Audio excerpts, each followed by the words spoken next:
ಮಹತ್ವದ ಬೆಳವಣಿಗೆ ಎಂದಿರಲಿ ಮೈಸೂರಿನಲ್ಲಿ ದಿಗ್ಗಜ ನಾಯಕರ ಸಮಾಗಮ ಆಗಿರತಕ್ಕಂಥದ್ದು. ಮುಖ್ಯಮಂತ್ರಿ ಸಿದ್ದರಾಮಯ್ಯ ಮತ್ತು ಸಂಸದ ಶ್ರೀನಿವಾಸ್ ಪ್ರಸಾದ್ ಪರಸ್ಪರ ಭೇಟಿಯಾಗಿದ್ದಾರೆ. ಇವತ್ತು ಮೈಸೂರಿನಲ್ಲಿ ಜಯಲಕ್ಷ್ಮೀಪುರಂನಲ್ಲಿ ಇರತಕ್ಕಂಥ ಶ್ರೀನಿವಾಸ್ ಪ್ರಸಾದ್ ಅವರ ಮನೆಗೆ ಖುದ್ದು ಮುಖ್ಯಮಂತ್ರಿ ಸಿದ್ದರಾಮಯ್ಯನವರೇ ಹೋಗಿ ಭೇಟಿ ಮಾಡಿ ಬಂದಿದ್ದಾರೆ. ಚುನಾವಣೆಯಲ್ಲಿ ಚಾಮರಾಜನಗರ ಮತ್ತು ಮೈಸೂರು ಭಾಗದಲ್ಲಿ ಕಾಂಗ್ರೆಸ್ ಅಭ್ಯರ್ಥಿಯನ್ನ ಗೆಲ್ಲಿಸಲೇಬೇಕು ಅಂತ ತೀರ್ಮಾನಕ್ಕೆ ಬಂದಿರತಕ್ಕಂಥ ಸಿದ್ದರಾಮಯ್ಯ ಅದಕ್ಕೆ ಒದಗುವ ಎಲ್ಲ ಅವಕಾಶಗಳನ್ನು ಬಳಕೆ ಮಾಡಿಕೊಳ್ಬೇಕು ಅಂತಕ್ಕಂಥ ತೀರ್ಮಾನಕ್ಕೆ ಬಂದಿದ್ದಾರೆ.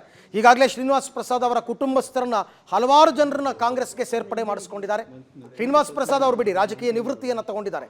ಆದರೆ ಈ ಚುನಾವಣೆಯಲ್ಲಿ ಶ್ರೀನಿವಾಸ್ ಪ್ರಸಾದ್ ಅವರ ಬೆಂಬಲ ಯಾವ ಪಕ್ಷಕ್ಕೆ ಅಂತಕ್ಕಂಥದ್ದು, ಹಾಗಾಗಿನೇ ಬಿಜೆಪಿ ಮತ್ತು ಕಾಂಗ್ರೆಸ್ ಇಬ್ಬರೂ ಕೂಡ ಶ್ರೀನಿವಾಸ್ ಪ್ರಸಾದ್ ಬೆಂಬಲವನ್ನು ಪಡೆಯೋದಕ್ಕೆ ಹರಸಾಹಸವನ್ನು ಪಡ್ತಾ ಇದ್ದಾರೆ. ಯಾಕೆಂದರೆ ಆ ಭಾಗದ ಅತಿ ದೊಡ್ಡ ದಲಿತ ನಾಯಕರು, ದೊಡ್ಡ ಮತ ಬ್ಯಾಂಕನ್ನು ಹೊಂದಿರತಕ್ಕಂಥ ನಾಯಕರು, ಹಾಗಾಗಿ ಅವರನ್ನು ಈ ರೀತಿ ಮನವಿಯನ್ನು ಮಾಡ್ಕೊಳ್ತಾ ಇರ್ತಕ್ಕಂಥದ್ದು. ಈ ಬಗ್ಗೆ ಮತ್ತಷ್ಟು ಮಾಹಿತಿ ನನ್ನ ಕೊಲೀಗ್ KP ನಾಗರಾಜ್ ಅವರಿಂದ ಮತ್ತೆ ಪಡಿತೀನಿ. KP, ಕಳೆದ ವಾರ ಮುಖ್ಯಮಂತ್ರಿಗಳು ಸಿದ್ದರಾಮಯ್ಯನವರು ಮೈಸೂರಿಗೆ ಬಂದಾಗ ತಾವುಗಳೇ ಪ್ರಶ್ನೆ ಮಾಡಿದ್ರಿ, ಸರ್ ನಿಮ್ಮ ಪಕ್ಷದ ನಾಯಕರೆಲ್ಲ ಶ್ರೀನಿವಾಸ್ ಪ್ರಸಾದ್ ಮನೆಗೆ ಹೋಗ್ತಾ ಇದ್ದಾರೆ, ನೀವು ಹೋಗಲ್ವಾ ಅಂತ. ಆಗ ಅವರು ತೀರ್ಮಾನ ಮಾಡಿರಲಿಲ್ಲ ಶ್ರೀನಿವಾಸ್ ಪ್ರಸಾದ್ ಮನೆಗೆ ಹೋಗೋದಕ್ಕೆ. ಒಂದೇ ವಾರದಲ್ಲಿ ಈ ರೀತಿ ಬದಲಾವಣೆ ಆಗಿದ್ದು ಹೇಗೆ ಅಂತ? ಅರವಿಂದ್, ಇದು ಒಂದೇ ವಾರದಲ್ಲಿ ಆಗಿದ್ದಂಥ ಬದಲಾವಣೆ ಇಲ್ಲ, ರಾತ್ರೋರಾತ್ರಿ ಆಗಿರುವಂಥ ಬದಲಾವಣೆ. ಯಾಕೆಂದರೆ ಮೊನ್ನೆ ಕಳೆದ ವಾರದಲ್ಲೂ ಕೂಡ ಮೈಸೂರಿಗೆ ಸಿದ್ದರಾಮಯ್ಯವರು ಬಂದಂಥ ಸಂದರ್ಭದಲ್ಲಿ ನಾನು ಶ್ರೀನಿವಾಸ್ ಪ್ರಸಾದ್ ಅವರ ಮನೆಗೆ ಭೇಟಿ ನೀಡೋದಿಲ್ಲ ಅನ್ನುವಂಥ ಮಾತನ್ನು ಕೂಡ ಹೇಳಿದರು. ಆದರೆ ಇವತ್ತು ದಿಢೀರ್ನೆ ಅವರ ಮನೆಗೆ ಭೇಟಿ ನೀಡೋದಕ್ಕೆ ಕಾರಣ ನಿನ್ನೆ ರಾತ್ರಿ ನಡೆದಂಥ ಒಂದು ಮೀಟಿಂಗ್. ಆ ಮೀಟಿಂಗ್ನಲ್ಲಿ ಪ್ರಮುಖವಾಗಿ ಮೈಸೂರು ಮತ್ತು ಚಾಮರಾಜನಗರದ ವಾಸ್ತವ ಸ್ಥಿತಿಗಳ ಬಗ್ಗೆ ಒಂದಿಷ್ಟು ಚರ್ಚೆಗಳನ್ನು ಸ್ಥಳೀಯ ನಾಯಕರುಗಳ ಜೊತೆಯಲ್ಲಿ ಸೇರಿಕೊಂಡು ಸಿದ್ದರಾಮಯ್ಯನವರು ಮಾಡಿರುವಂಥದ್ದು. ಆ ಸಂದರ್ಭದಲ್ಲಿ ನೀವು ಶ್ರೀನಿವಾಸ್ ಪ್ರಸಾದ್ ಅವರ ಮನೆಗೆ ಭೇಟಿ ನೀಡದೇ ಇದ್ದರೆ ಅದರಿಂದ ನಮಗಾಗುವಂಥ ನಷ್ಟ ತುಂಬ ಇದೆ. ಯಾಕೆಂದರೆ ನಾವು ಈಗಾಗಲೇ ಪ್ರಮುಖವಾಗಿ ಶ್ರೀನಿವಾಸ್ ಪ್ರಸಾದ್ ಅವರು ತಮ್ಮ ಮನೆಗೆ ಭೇಟಿಗೆ ಬರ್ತಾರೆ ಅನ್ನುವಂಥದ್ದನ್ನು ಕೂಡ ಸಂದೇಶವನ್ನು ರವಾನಿಸಿದ್ವಿ. ಆದರೆ ತಾವು ಹೋಗೋದಿಲ್ಲ ಅನ್ನುವಂಥ ಮಾತನ್ನು ಕೂಡ ಹೇಳಿದ್ರಿ. ಈ ಹಿನ್ನೆಲೆಯಲ್ಲಿ ಇದರಿಂದ ಆಗುವಂಥ ನಷ್ಟ ಬಹಳ ದೊಡ್ಡದ್ದು. ಈ ಕಾರಣಕ್ಕೋಸ್ಕರವಾಗಿ ನೀವು ಹೋಗದೇ ಇದ್ದರೆ ಮೈಸೂರು ಚಾಮರಾಜನಗರ, ಅದರಲ್ಲೂ ಕೂಡ ಚಾಮರಾಜನಗರದ ಭಾಗದಲ್ಲಿ ಬಹಳ ದೊಡ್ಡ ಮಟ್ಟದ ನಷ್ಟ ಉಂಟಾಗುತ್ತೆ ಅನ್ನುವಂತಹ ವಾಸ್ತವದ ವಿವರವನ್ನು ಖುದ್ದು ಸಿದ್ದರಾಮಯ್ಯನವರಿಗೆ ನಿನ್ನೆ ರಾತ್ರಿ ಸ್ಥಳೀಯವಾದಂಥ ನಾಯಕರು ಸಿದ್ದರಾಮಯ್ಯನವರಿಗೆ ಹೇಳಿದ್ದಾರೆ. ಅದನ್ನು ಸಿದ್ದರಾಮಯ್ಯನವರು ಕೂಡ ಅಂದಾಜನ್ನು ಮಾಡಿದ್ದಾರೆ.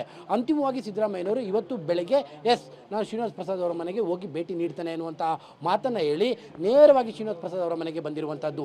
ಇದು ಹೆಚ್ಚು ಕಡಿಮೆ ಅರವಿಂದ್ ಒಂದು ಅರ್ಧ ಮುಕ್ಕಾಲು ಗಂಟೆ ಒಳಗಡೆ ಆಗಿರುವಂಥ ಒಂದು ತೀರ್ಮಾನ. ಯಾಕೆಂದರೆ ಬೆಳಗ್ಗೆಯೂ ಕೂಡ ಅವರಿನ್ನೂ ಕೂಡ ಡ್ಯೂಯಲ್ ಮೈಂಡಲ್ಲೇ ಇದ್ದರು ಅನ್ನುವಂಥ ಮಾಹಿತಿಗಳಿತ್ತು. ಇನ್ನೂ ಕೂಡ ಹೋಗಬೇಕೋ ಬೇಡೋ ಅನ್ನೋಂಥ ಮೈಂಡ್ಸೆಟ್ಟಲ್ಲಿದ್ದರು. ಆದರೆ 10:30, 10:45 ಸಂದರ್ಭದಲ್ಲಿ ಈ ಒಂದು ನಿರ್ಧಾರಕ್ಕೆ ಖುದ್ದು ಅವರು ಬಂದಿದ್ದಾರೆ. ಅದಕ್ಕೆ ಕಾರಣ ಇವರ ಭೇಟಿಯನ್ನು ಮಾಡದೇ ಇದ್ದರೆ ಆಗುವಂಥ ಬಹು ದೊಡ್ಡ ನಷ್ಟ ಎಂಥದ್ದು ಅನ್ನುವಂಥದ್ರ ಅರಿವು ಸಿದ್ದರಾಮಯ್ಯನವರಿಗೆ ಸ್ಪಷ್ಟವಾಗಿ ಬಂದಿರುವಂಥದ್ದು. ಆ ಕಾರಣಕ್ಕೋಸ್ಕರವೇ ಈಗ ಬಂದು ಶ್ರೀನಿವಾಸ್ ಪ್ರಸಾದ್ ಅವರನ್ನ ಭೇಟಿ ಮಾಡಿದ್ದಾರೆ. ಅರವಿಂದ್, ಇನ್ನೂ ಒಂದು ಕಾರಣ ಇರಬಹುದಾ ಅಂತ ನನಗೆ ಅನ್ನಿಸ್ತಾ ಇರೋದು KP, ಈಗ ಕಳೆದ ವಾರ ಮುಖ್ಯಮಂತ್ರಿಗಳು ಮೈಸೂರಿಗೆ ಬಂದಾಗ ಮೋದಿಯವರ ಕಾರ್ಯಕ್ರಮ ಮೈಸೂರಿನಲ್ಲಿ ಇನ್ನೂ ನಿಗದಿಯಾಗಿರಲಿಲ್ಲ. ಆರಂಭದಲ್ಲಿ ಮೋದಿಯವರ ಕಾರ್ಯಕ್ರಮ ಬೆಂಗಳೂರಿನಲ್ಲಿತ್ತು, ಆ ನಂತರ ಅದು ಮೈಸೂರಿಗೆ ಶಿಫ್ಟ್ ಆಯಿತು. ಸೊ ನಾಳೆ ಮೈಸೂರಿನಲ್ಲಿ ಮೋದಿಯವರ ಸಮಾವೇಶ ಇದೆ. ಅಷ್ಟರ ಒಳಗಾಗಿ ಶ್ರೀನಿವಾಸ್ ಪ್ರಸಾದ್ ಅವ್ರನ್ನ ಲಾಕ್ ಮಾಡಿಕೊಳ್ಬೇಕು ಅನ್ನೋದು ಒಂದು ಕಾರಣ ಆಗಿರಬಹುದಾ ಅಂತ. ಅಲ್ಲ, ನಿನ್ನೆ ಸಂಜೆ ಮೀಟಿಂಗ್ನಲ್ಲಿ ಅದನ್ನು ಕೂಡ ಸ್ಥಳೀಯ ನಾಯಕರು ವಿವರಿಸಿರುವಂಥ ಸಾಧ್ಯತೆಗಳು ಕೂಡ ಇದೆ. ಸ್ಥಳೀಯ ನಾಯಕರು ಯಾಕಂದರೆ ಒಂದು ವಾರದ ಹಿಂದೆ ಮಾದೇವಪ್ಪ ಅವರ ಆದಿಯಾಗಿ ಎಲ್ಲ ಸಚಿವರುಗಳು ಕೂಡ ಬಂದು ಶ್ರೀನಿವಾಸ್ ಪ್ರಸಾದ್ ಅವರನ್ನ ಭೇಟಿ ಮಾಡಿದರು. ಆ ಸಂದರ್ಭದಲ್ಲಿ ಅವರೊಂದು ಮಾತು ಹೇಳೋಗಿದ್ರು, ಖುದ್ದು ಸಿದ್ದರಾಮಯ್ಯನವರೇ ಬರ್ತಾರೆ ಅನ್ನುವಂಥದ್ದು. ಹಾಗಾಗಿ ಅವರು ಬರ್ತಾರೆ ಅನ್ನುವಂಥ ಮಾತುಗಳು ಇದ್ದಂಥ ಸಂದರ್ಭದಲ್ಲೇ ಬರೋದಿಲ್ಲ ಅನ್ನುವಂಥದ್ದು ತಿರುಗ್ತು. ಹೀಗಾಗಿ ಎಫೆಕ್ಟ್ ಜಾಸ್ತಿ ಆಗುತ್ತೆ ಅನ್ನುವಂಥದ್ದು. ಅದರ ಜೊತೆಗೆ ನಾಳೆ ಏನಾದರೂ ಮೋದಿ ಅವರ ಕಾರ್ಯಕ್ರಮದಲ್ಲಿ ಖುದ್ದು ಶ್ರೀನಿವಾಸ್ ಪ್ರಸಾದ್ ಅವರು ಭೇಟಿ ಆಗಿಬಿಟ್ರೆ ಅದರ ಸಂದೇಶ ಬೇರೆಯದೇ ಆಗಿಬಿಡುತ್ತೆ. ಯಾಕಂದರೆ ಶ್ರೀನಿವಾಸ್ ಪ್ರಸಾದ್ ಅವರು ಯಾರು ಸಾಮಾನ್ಯವಾದಂಥ ನಾಯಕರಲ್ಲ. ಶ್ರೀನಿವಾಸ್ ಪ್ರಸಾದ್ ಅವರು ರಾಜಕೀಯವಾಗಿ ಮೊನ್ನೆ ನಿವೃತ್ತಿ ತೆಗೆದುಕೊಂಡಿದ್ರು ಕೂಡ ದಲಿತ ಸಮುದಾಯದಲ್ಲಿ ಭಾಳ ದೊಡ್ಡ ಮಟ್ಟದ ಹಿಡಿತ ಶ್ರೀನಿವಾಸ್ ಪ್ರಸಾದ್ ಅವರಿಗೆ ಇದೆ. ಶ್ರೀನಿವಾಸ್ ಪ್ರಸಾದ್ ಅವರ ಮನಸ್ಸು ಮಾಡಿದರೆ ಸೋಲನ್ನು ಗೆಲುವು ಮಾಡ್ಬೋದು, ಗೆಲುವನ್ನು ಸೋಲು ಮಾಡ್ಬೋದು. ಅಂಥದ್ದೊಂದು ಶಕ್ತಿ ಎಸ್ಪೆಷಲಿ ಚಾಮರಾಜನಗರ ಲೋಕಸಭಾ ಕ್ಷೇತ್ರದ ವಿಚಾರದಲ್ಲಿ ಶ್ರೀನಿವಾಸ್ ಪ್ರಸಾದ್ ಅವರಿಗೆ ಇದೆ ಅನ್ನುವಂಥದ್ದು ಮೈಸೂರು ಭಾಗದ ರಾಜಕಾರಣ ಬಲ್ಲವರಿಗೆ ಪ್ರತಿಯೊಬ್ಬರಿಗೂ ಕೂಡ ಗೊತ್ತಿದೆ. ಈ ಕಾರಣಕ್ಕೋಸ್ಕರವಾಗಿ ನಾಳೆ ಒಂದು ವೇಳೆ ಮೋದಿಯವರ ಜೊತೆಯಲ್ಲಿ ವೇದಿಕೆಯನ್ನು ಹಂಚ್ಕೊಂಡು ಬಿಟ್ರೆ ಅದರ ದೊಡ್ಡ ಮಟ್ಟದ ನಷ್ಟ ಉಂಟಾಗುತ್ತೆ ಅನ್ನುವಂಥ ಲೆಕ್ಕಾಚಾರವೂ ಕೂಡ ಇದ್ರ ಹಿಂದೆ ಇದ್ದಂತೆ ಕಾಣ್ತಾ ಇದೆ. Arvind, okay, thank you Srinivas KP, ತಮ್ಮ ಎಲ್ಲ ಮಾಹಿತಿಗಾಗಿ. ಶ್ರೀನಿವಾಸ್ ಪ್ರಸಾದ್ ಅವರ ನಿರ್ಧಾರ ನಾಳೆ ನಿರ್ಧಾರ ಆಗುತ್ತೆ.